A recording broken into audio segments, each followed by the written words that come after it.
everybody, and welcome to a Let's Talk Sports special. This is a brand new series that I am starting in place of the Roundtable, which will be taking a hiatus here for a little bit, but we're doing a state of the franchise, and today we're going to start with, well, the Washington Commanders, considering that, they're in the news and, new ownership and everything. And who better to talk about the Commanders than Jay of the Rec Room Sports? Jay, how you doing tonight?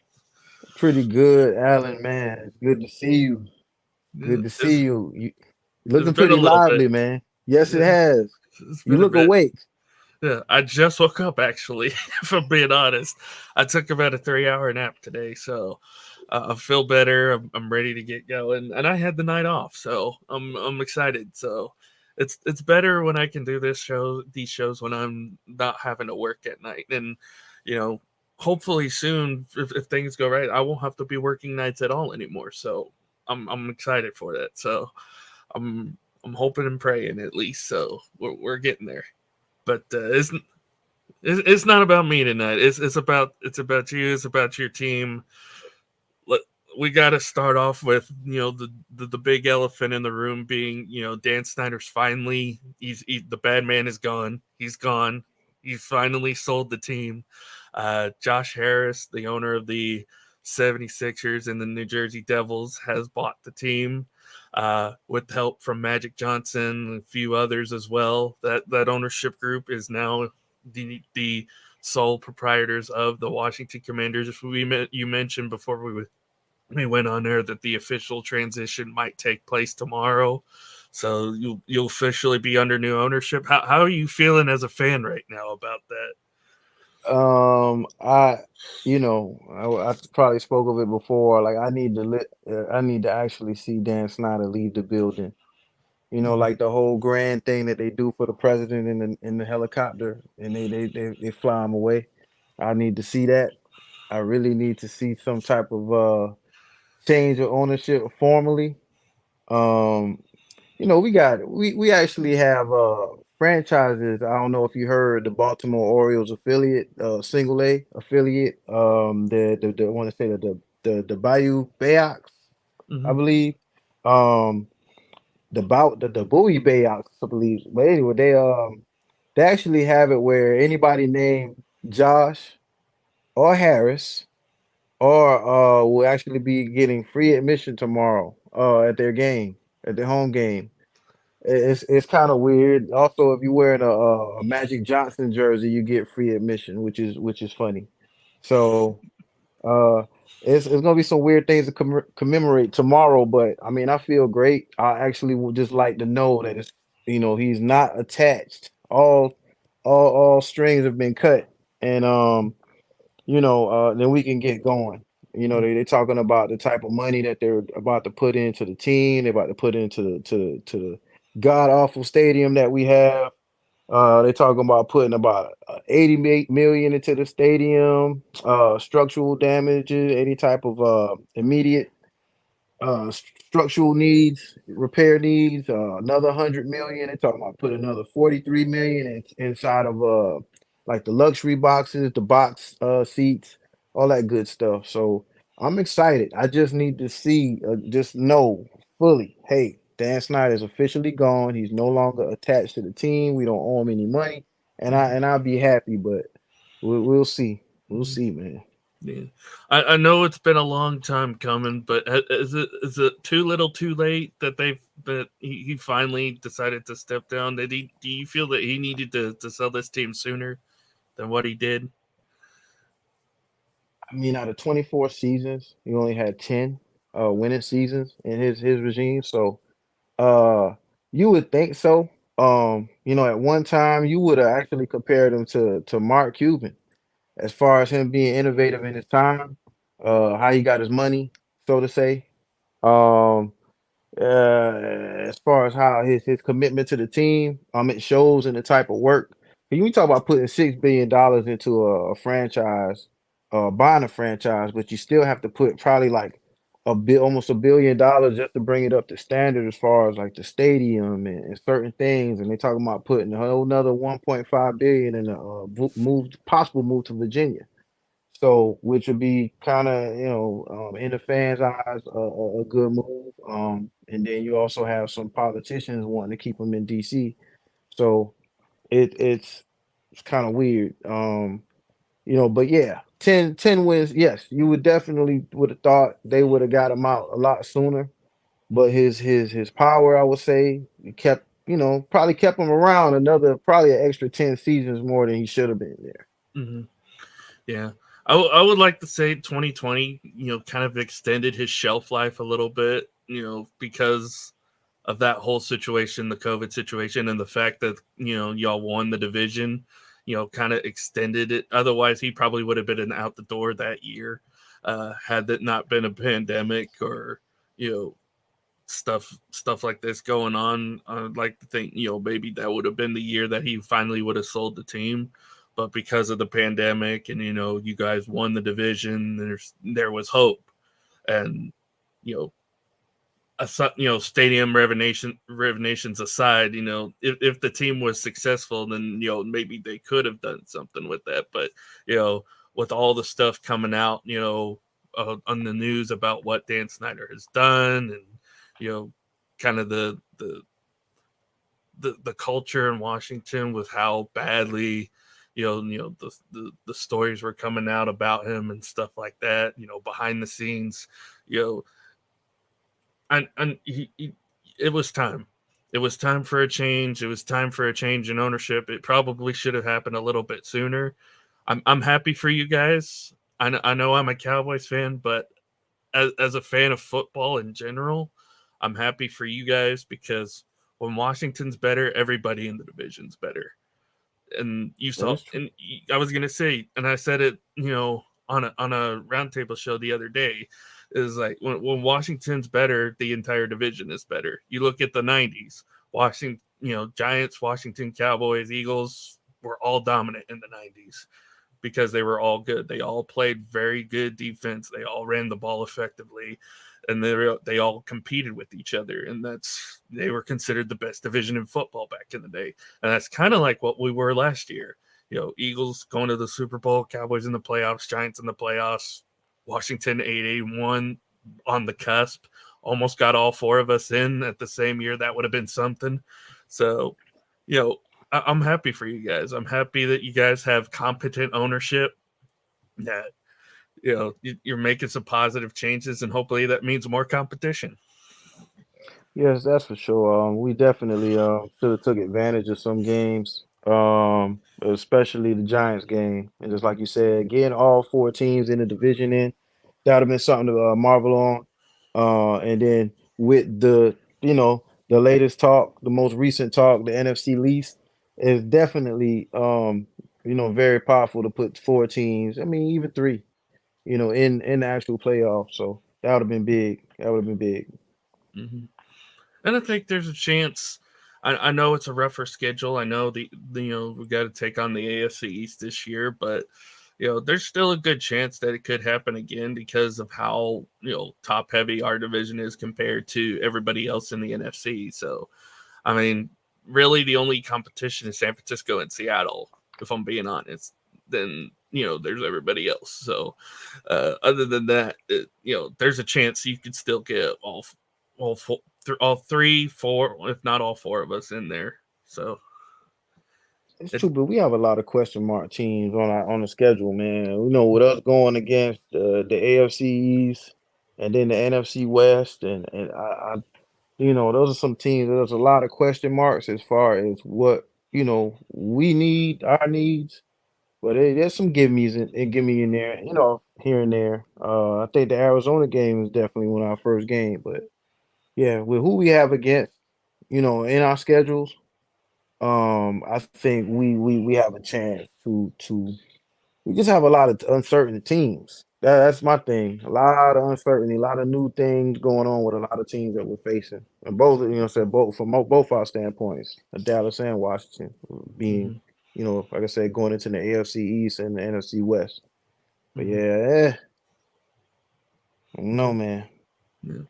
So what are your expectations from this new ownership group? Yeah, I know you've talked about they're already planning on spending, money for renovations in the stadium, potentially moving it to Virginia.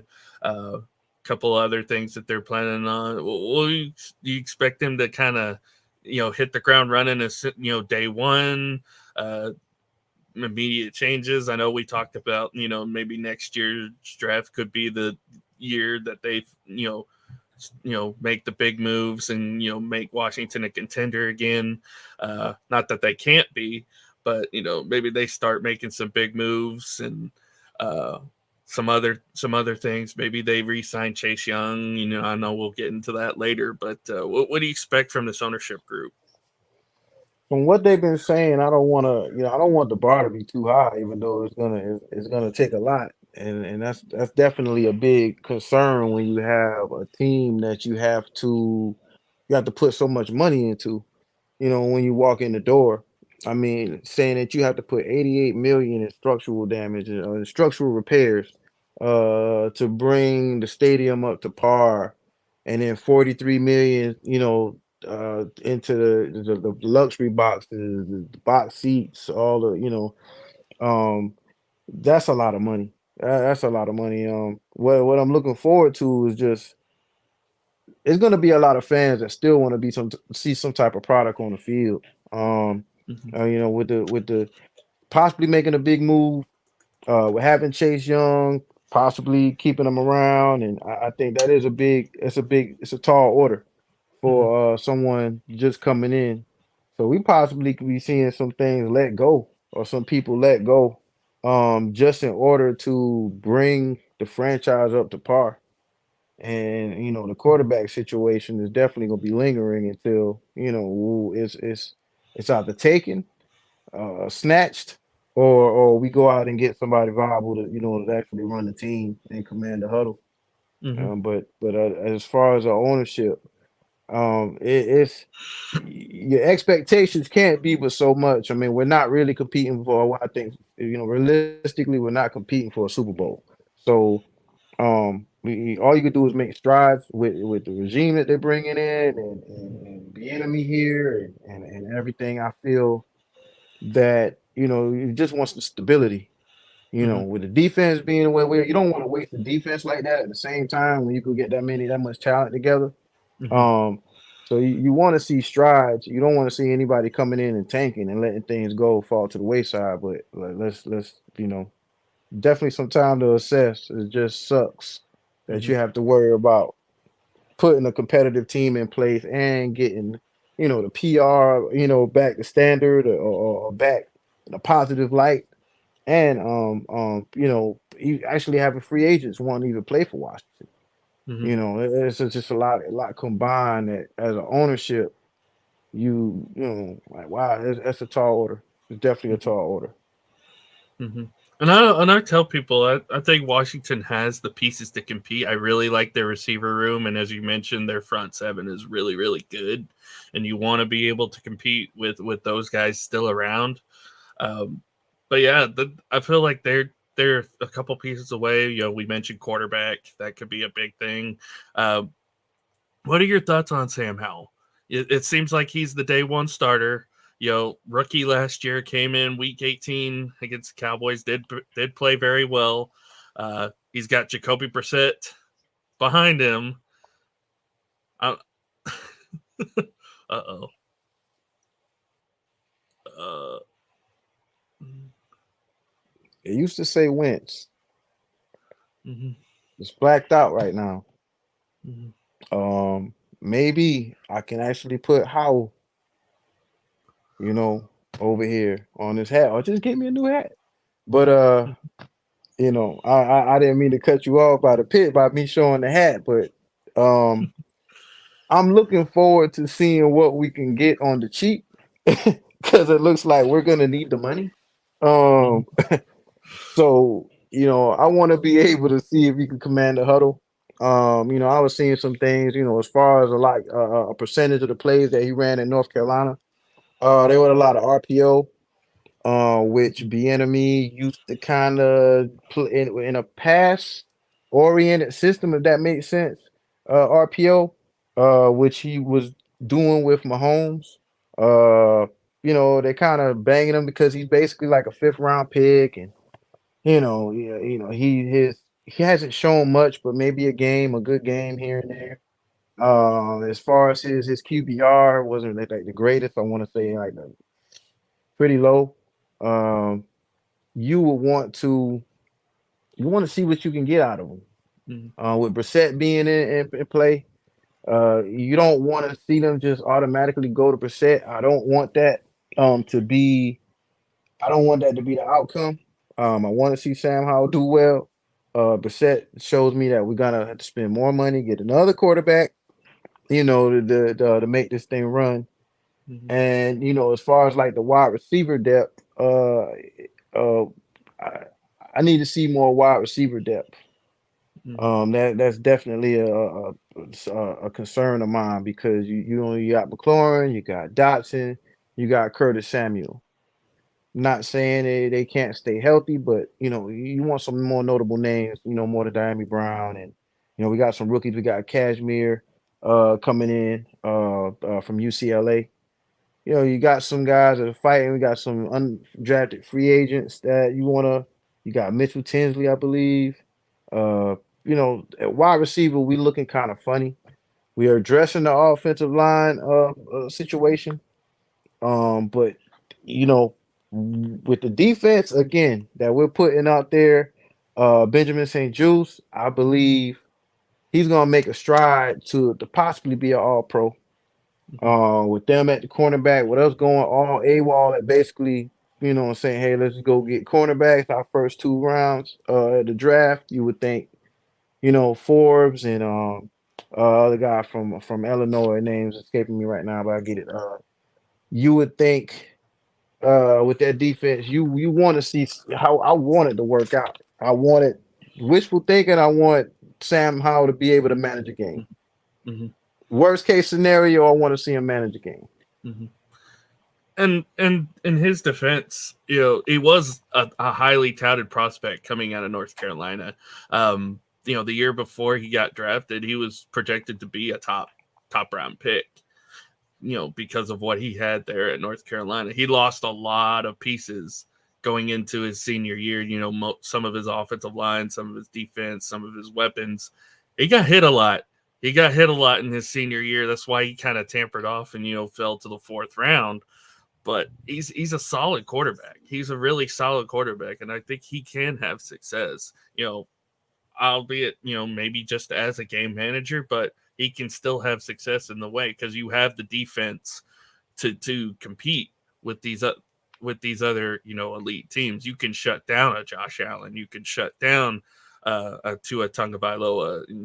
Guys that you'll end up facing this year. You already proved last year you could shut down Jalen Hurts.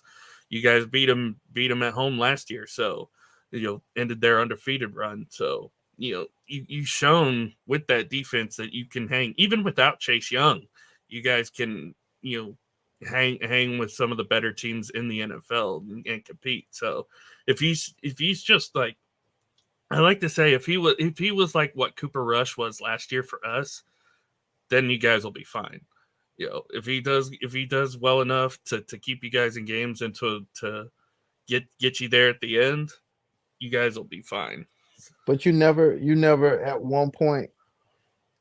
So you basically gonna tell me at every point of the season, Cooper Rush was the guy. Like there was no point you were like, It yo, we was got to get him out of there.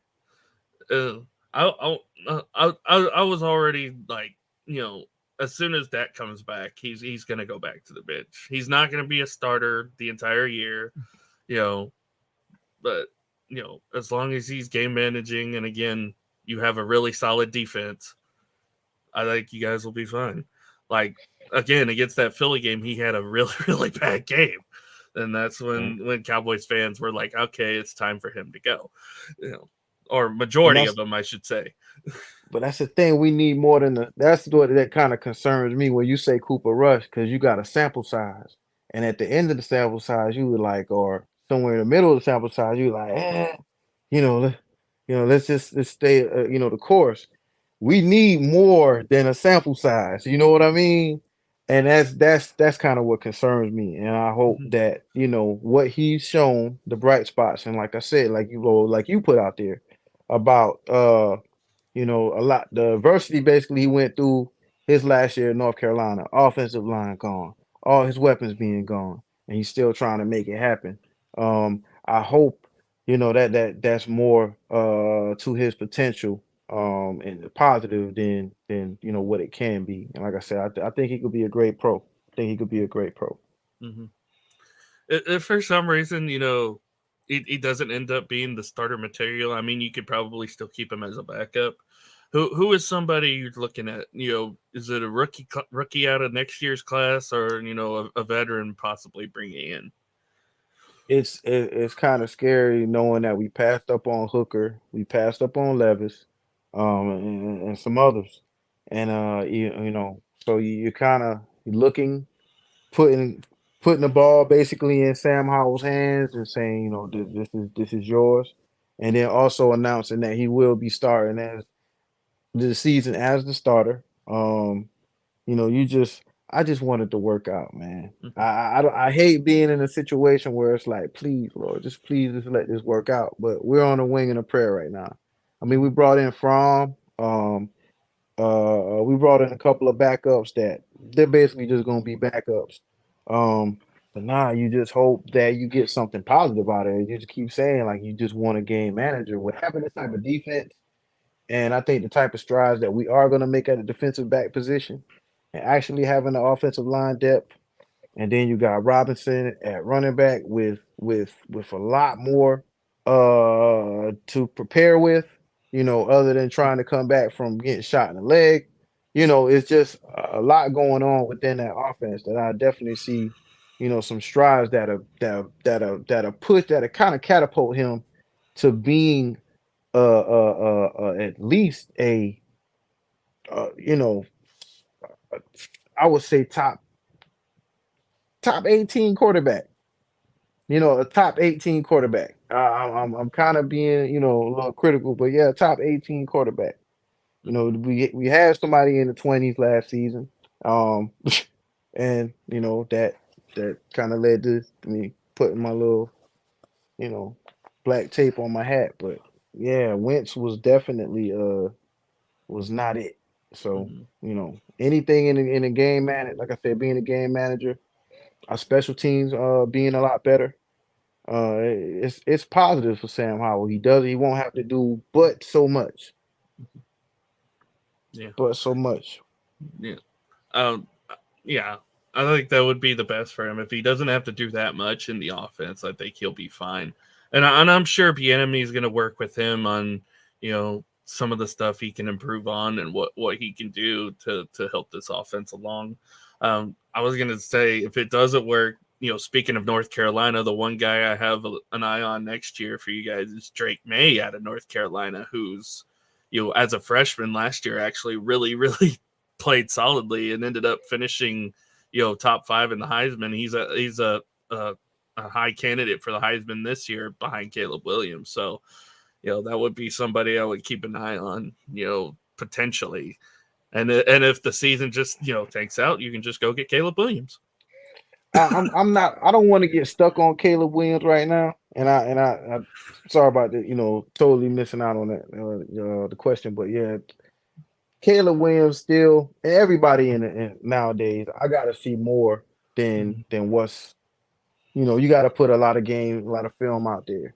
And a lot of, just like you said, North Carolina and what he dealt with. Remember, they took another guy from North Carolina and they put a lot into his potential.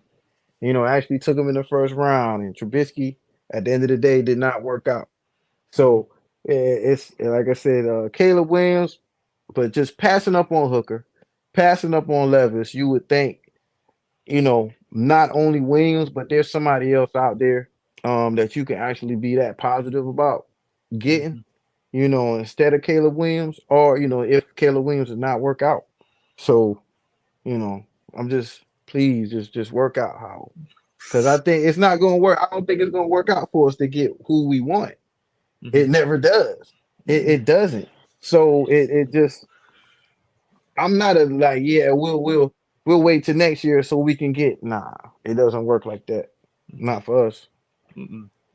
No, it usually never does. You usually have to trade up to make that kind of move.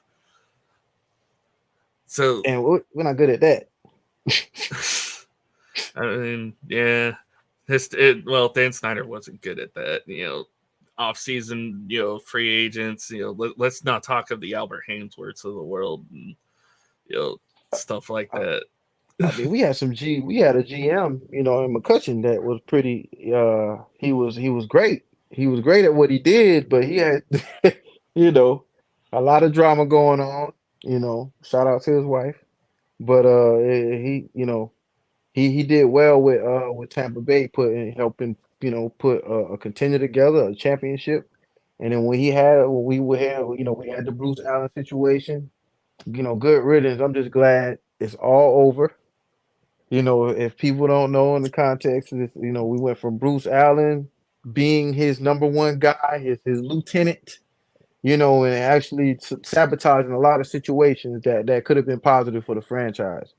But I think everybody all agreed on one thing, that Snyder needed to be gone. So again, thank you and good riddance. Well, the other big story coming out of Washington is, of course, Chase Young's contract. They've declined his fifth-year option. Obviously, they're concerned with the injuries and everything that he's gone through. He is a great player when he's on the field, and that's the key phrase, when he's on the field.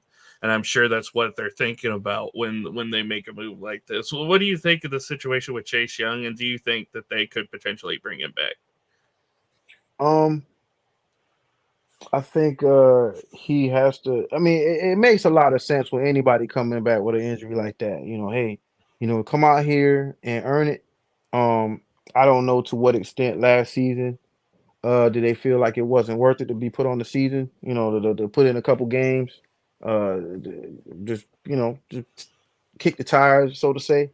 Um, but you would think like, hey, just rest up, go ahead and earn it next season, show that you can be that person, and then we'll go ahead and we'll, he'll definitely be in line, to get his money.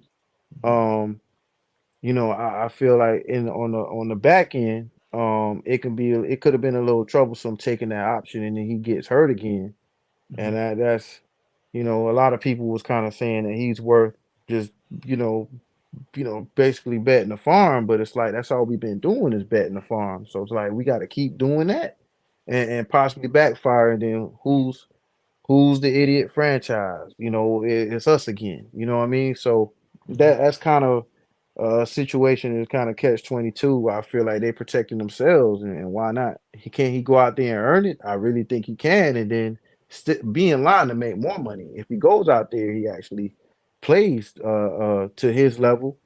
You talking about a 15 sack guy, in the sleep. Mm-hmm.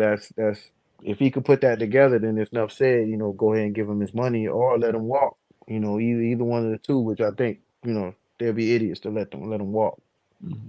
I kind of made the way too early prediction that Chase Young could be a candidate for Defensive Player of the Year this year, just because of what's at stake. If he's healthy the entire season, I feel like he's going to be playing on a whole nother level. He's going to be probably make the biggest impact out of anybody on that defense. I know you still got Deron Payne, there, Jonathan Allen, great defensive line. But I think with Chase Young healthy, if he stays healthy all year, I mean, you're looking at a guy who could rival, Parsons in Dallas or, the guys in all the Georgia boys in Philadelphia, uh, and Thibodeau in New York. So it's going to be a fun season. I feel like that's why I'm so excited to see us go against the AFCs because it's their offenses against our defenses. Let's see what they can do against top notch because I feel like all four of us are going to be a top 10 defense this year. All four teams. That's how I feel. So let's see what these high powered offenses can do against elite level defensive play. You got a point there. That makes a lot of sense. That is the most exciting part about going against the AFC East. You've seen Buffalo in recent years, or last season, recent years. Um, I want to see what our defense now. put together with a definitely, I would say, a stronger backfield. We still got Kendall Fuller, so that's gonna go to the test. But yeah, going I'm still kind of, the NFC West is still going to be the thing to me. I think both of them equally because of their potent offenses and then some of their defenses and I'm looking forward to going from Seattle and then also for a fan standpoint going against the San Frans, going against, well, I know some Bills fans, but I really think realistically, seeing something a little better than what we did last season, which was 8-1. I think it's only realistic to think we're going to do like a game or two better. Mhm. Um, I was gonna say y'all but got Sean Payton in the Broncos too, right? mhm, Or is it Vegas? It's one of those we two have teams. no, we got Denver. We got Denver. We have. I want to say that's our second game is Denver at Denver. We play at Denver week 2, and then Buffalo after that. But yeah, we do have Denver, and then what AFC West team? We have another AFC West team? Nah, just Denver. I know we don't play until Thanksgiving. Right, week 12, and I'm looking forward to that, and hopefully, it's a lot of positives throughout the season before then, Mhm. before playing y'all on Thanksgiving, because it kind of sucks when we're no good. That's the part I'm kind of scared with. Like, it sucks when we're no good, on Thanksgiving and we're playing y'all, and either y'all are doing well or y'all not doing well. But when we suck, it ain't the same for me Thanksgiving. But yeah, it sucks. We had That's to wait always week that 12.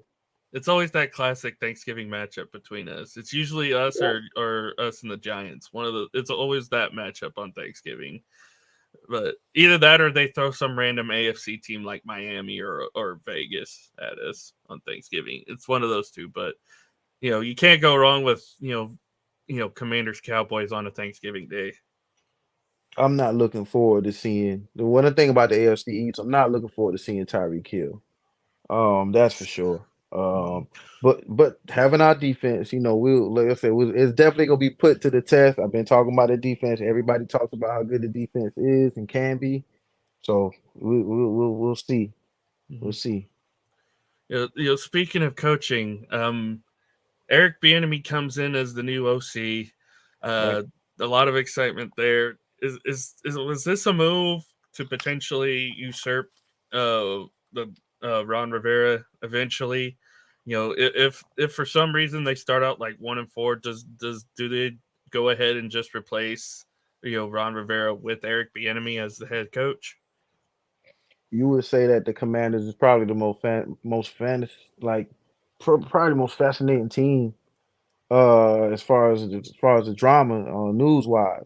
You got new ownership, then you got Rivera. They just got Bieniemy. You would think with new ownership, Rivera is on the hot seat because it's just new ownership. And it's kind of it seems like I hope not to see a power struggle between the coaching staff. I just don't want to see any drama. I just hope everything works out. I keep going back to this, like I just hope everything just works out. Just but it's too fascinating for the media to pick little storylines and especially with the sale and the transaction and things that could be conditional with the franchise between him, the franchise and Snyder and Josh Harris and Snyder. So, it you kind of just want that again. Still, I keep saying it's got to work out. This has to work out because with the enemy, you definitely take over the team. He has a type of, he's coming in with his quarterback that he's taking under his wing, which you would say is Howell. Um, yeah, 1-4, start 1-4. You don't know, like right at this point, the ownership still has to come in. They still have to say, because ownership will come in day one and say, I'm not feeling them. Mm-hmm. And that question is pretty much answered, from day one. Um, but let's see what ownership has to say about the fact that it's just getting the enemy. You got Rivera, what the team has been doing so far. You would think that they would just automatically say, "Man, look what ownership has been doing. How can you even work in this type of environment? You know, what I mean, how can you expect to have a positive outcome, you know, in an environment like this?" So I would say everybody kind of gets a clean slate. I would think it kind of be unfair Hmm. to say that, hey, Rivera isn't producing, you know, he needs to go. But you know, I agree if we're I'll 1-4. I was gonna say I would go out on a limb and say that Ron Rivera kind of kept that team together through all the drama and the, the media outpouring. With everything going on with Dan Snyder, I've had to feel it. I have a feeling, Ron Rivera kind of kept that team together, and kept them afloat. So I mean, 8-1 is not. It's still not a winning season technically, but it's better than what it could have been. So especially with everything that went on in the media and you know all the craziness. So I got to give props to Ron Rivera. He's done a good job with that team with what he's had. So especially having to deal with Dan Snyder and all the craziness, all the rumors and everything going on in the media. So I would like to give him a chance at least, as you said, with new ownership coming in. Everybody gets kind of a clean slate, and we'll see. We'll go from there. I mean, we kind of mentioned it. Tough test right at the beginning. Denver week 2, Buffalo week 3. A couple of these top tier teams early on, but it'll definitely be a testament, and you'll get to see where your team's at like right away. So Yeah, I'm looking at you know, with that season, like I said, us playing so late in the season, I would say our first division opponent is at Philly week 4 after, seeing Denver, Buffalo. They say we have a pretty. I don't see our schedule being easy, but I don't want to, say that, hey, with New England, we about to see, New England. Uh, Maybe they'll probably have some troubles on offense, but we're about to see a cornerback we passed up on in Gonzalez to see if he's a shutdown corner. So it's like, but that's not until week 9.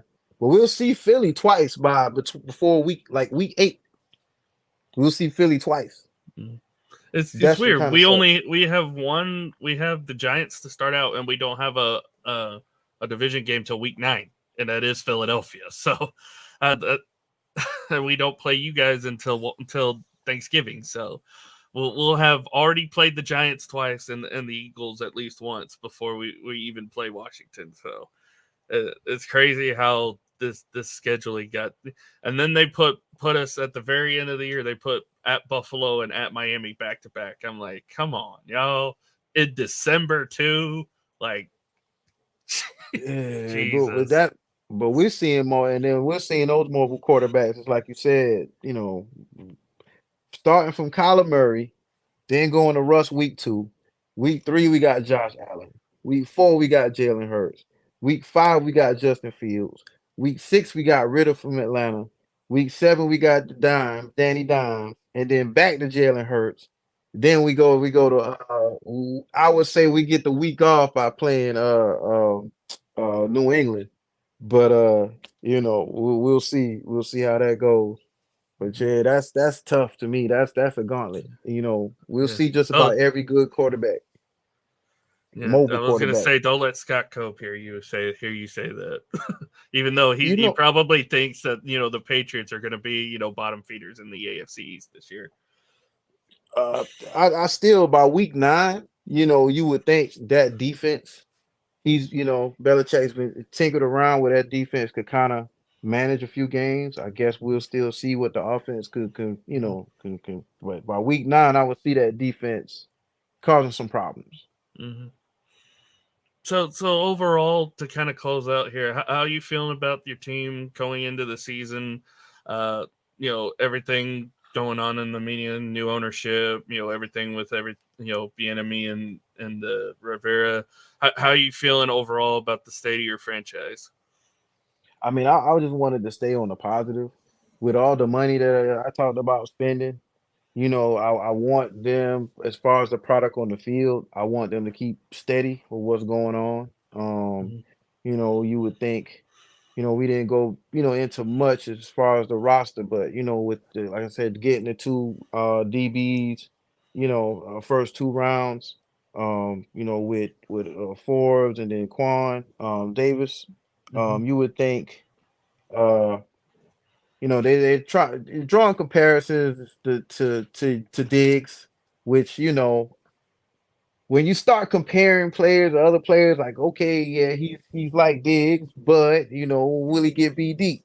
I stops. Don't say that. That type of thing. Where it's like, okay, I get it, but with Jarman Davis at linebacker, I want to see him make strides. With the offensive line, I want to see some stalemates. You know what I mean? They're it's just the offensive line to me. When we had Sheriff, let Sheriff go, let him go to Jacksonville, which I was kind of scared of. Kind of hurt our stability a little bit. Um, um, like I said, DB Quan Martin from Illinois. All those guys from Illinois. Seemed like when they were showing their highlights on during the draft, it seemed like they were all like all world DBs, man. But I want to see what they can do with a DB. Like I said, we got beat deep a lot. So as far as the product that's on the field, I want to see them still make strides to being we were top 10-ish. What I'm saying, depending on the category and defense. And I want them to see more takeaways. I want to see at least, it's a little high, but 3 a game. But overall, I just want to see positive strides. That's just Hmm. make strides. I will say about Illinois, they did give Michigan a bit of a run, and Ohio State as well. So they didn't win either of those games, but the defense played well enough to kind of give them a run. So I see a lot of positives from those guys coming out, especially Witherspoon and the guy you guys got. So Yeah. it'll it'll be interesting to see. All right, final question: does the team name change again, and what name does it end up being? That's why I'm scared. I kind of I said to myself, I said, look, I'm not buying. I'm not used to the commander thing yet. So this was it, and I got a little happy with this because, like I said, it said Wentz, McLaurin 23, had a little presidential feel to it. I'm running for office type deal. Mhm. It was kind of cool. But it's like I'm scared to, as far as the name, like some Jack Leg, giving context to that, decided it would be cool to buy up all these names that will make sense. And Dan Snyder, let's see what happens with this situation, because I'm glad you asked that question, because that brings a whole nother business standpoint that Dan Snyder had clogged up, which was the name, which was somebody just didn't like Dan Snyder to the effect that they just brought the Red Tails, any name that made sense, this person bought and was like, screw you, pay me. And Dan Snyder's not paying, as you see, for anything. So there goes the Commanders. That's hence the name. So that's a good question, man. That's TBD. We'll see Mhm. tomorrow. Let's see if they say, "Hey, we're gonna change his name. Let's get rid of Major Tutty." You know what I mean? Like let's send him out packing too. But the name, you would think that's a lot of money to be spent to say, "Hey, we just changed the name, put all that stuff off." And that's a story that like 50 years from now, like, yeah, what we're going through right now. As far as memorabilia, if that happens, the name actually changes back to something else Mhm. from the They'll, Commanders. they'll go back to football team for a year. Oh my gosh, man. This it's like, man, we constantly get laughed at for certain things, which I can't wait. Those Texan fans that were very vocal about the during the draft special. I just can't wait to see how the season turns out for them. I will be Mhm. letting them know if it doesn't. But man, you would think, you would think that this is gonna be something in a positive direction as far as the name. Like I say, that is a open ended. You Mhm. can't, I can't answer that one, Mhm. because they can say, hey, the first thing they say is we're gonna change the name, and that's gonna be like a major, like, what the a WTF or the WFT. But people would like to see a different name, and I see them sticking with the Commanders possibly. Mhm. That's a lot of work. Mhm.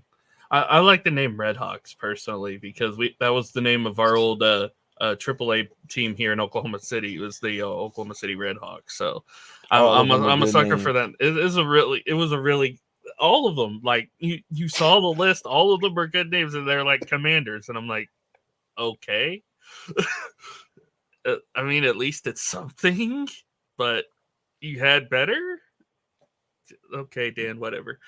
Just go Right, away. Just go away. right. Please, please. Well, Jay, this has been awesome. Thank you so much for joining me to talk Washington Commanders, the state of the franchise. Uh, where can people find you? What you got coming up here pretty soon? Well, we're gonna go start basically doing the rec room. Right now, just doing a lot of work, kind of behind the scenes, some things and possible like some charity work. So kind of drawing up a lot going on with that. But then when we could start kicking into the fall season, into the fall sports, you're gonna start seeing the rec room basically on YouTube, and you'll find that on Let's Talk Sports as well.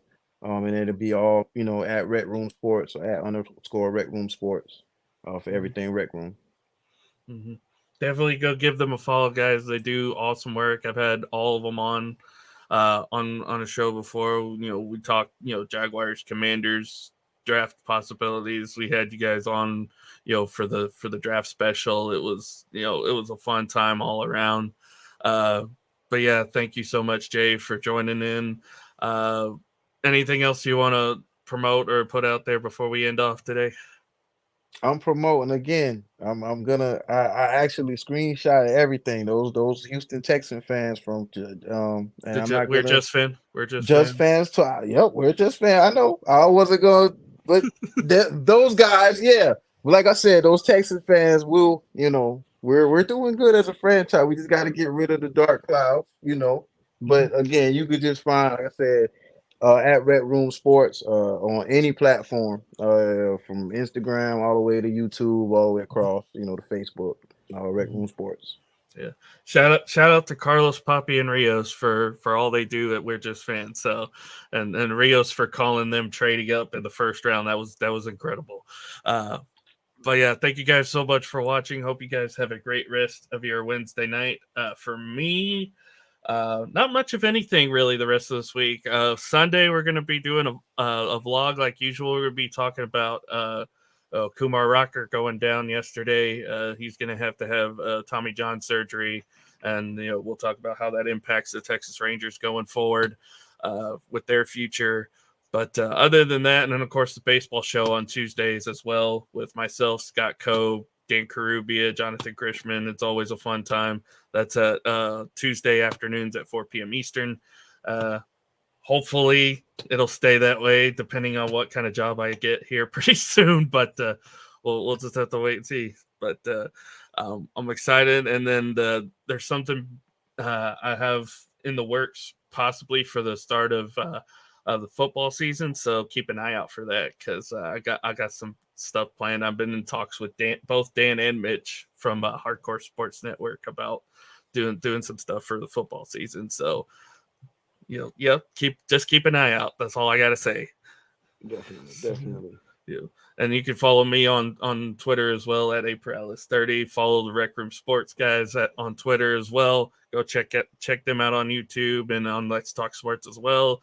These guys do an awesome job. And Jay, again, it's been wonderful having you. Thanks again for popping on. Appreciate it, Alan. Thanks for having me. Yeah. Guys, thank you so much for joining us. We'll see you guys next week. I don't know if we're gonna do another episode of this, but if we do, I'll probably figure out a team to talk about. We'll get with Dan and see what we could do, but maybe expect another one of these coming up in the next couple weeks. So until then, I'm gonna hit the outro. We're gonna head out for the night. Love y'all. Stay safe, and we'll see you next time. Peace out, guys.